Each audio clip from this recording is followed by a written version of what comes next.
Hey, what's going on, everyone? This video is going to go over the installation for a Roadmaster tow base plate for the Jeep JK.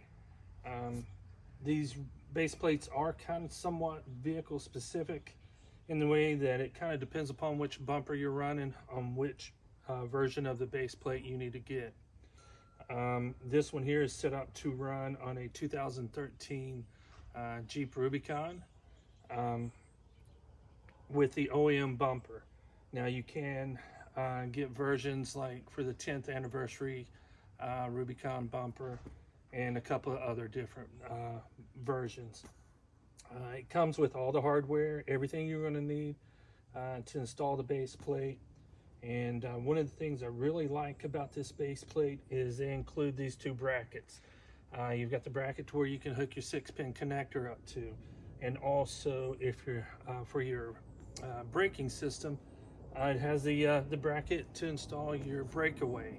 I really like that. A lot of your base plates do not include that. It makes it a lot easier. You don't have to go out and look for another bracket and have to modify this in order to hook up your breakaway. All right, let's get this thing installed.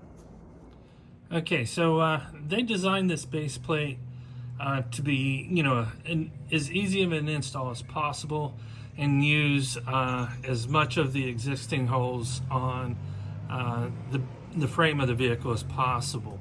You're going to be using these holes here as mounting points, and a lot of your Jeep JKs will have a hole right here. Unfortunately, mine does not, so I'm going to have to drill a hole through here.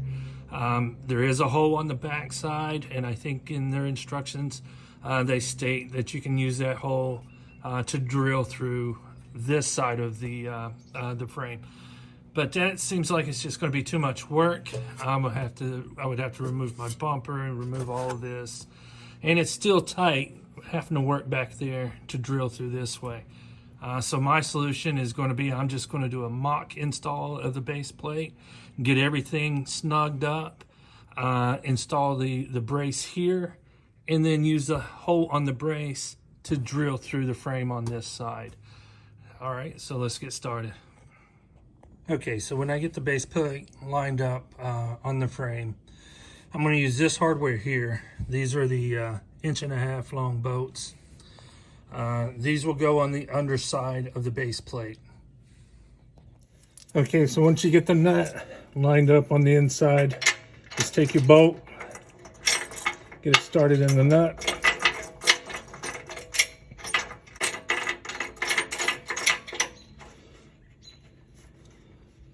Just gonna get it finger tight for now. And then I'm gonna go to the other side, do the exact same thing. And then once I get the other bolt and nut installed, I'll snug everything up. Okay, so I've got my base plate temporarily installed, which just consists of the 2 bolts underneath, and then the 2 bolts on either side of the frame. So what I'm going to do now, I'm going to use this hole right here as a guide and use a 1/2 inch drill bit to drill through the frame. That way I can get that last bolt on either side in.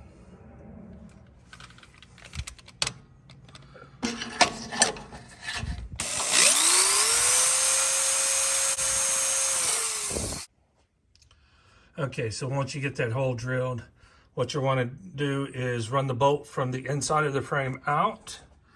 And when you do that, just make sure that you install one of the spacers in between the frame and the brace. Okay, so since I've got it temporarily installed, got my holes drilled, I'm not going to pull out all the bolts and reinstall them with Loctite. What I'm going to do is go 1 bolt at a time, remove it, remove the nut from it, put some Loctite on the bolt, retighten it down. And then once I get all that done, it's just torquing the bolts is the final thing for the installation of the base plate itself. Okay, so when you're putting the Loctite on, you're going to want to use the red Loctite. Okay, so once you get all your hardware installed, tightened down, you're going to want to torque it down to specs. Just take the torque wrench and just follow your instruction manual to torque it down to the correct torque. Other than that, the only things left is you can install your fittings here. They're simple. It's just got the pin here. Pull it out. So if you're going to install it, you just take it, line it up, twist it, and it locks into place. You could install the plate here for your 6-pin connector. I'm going to leave that off for now. I'll give you an idea of what it looks like. It includes the plate and 2 self-tapping screws.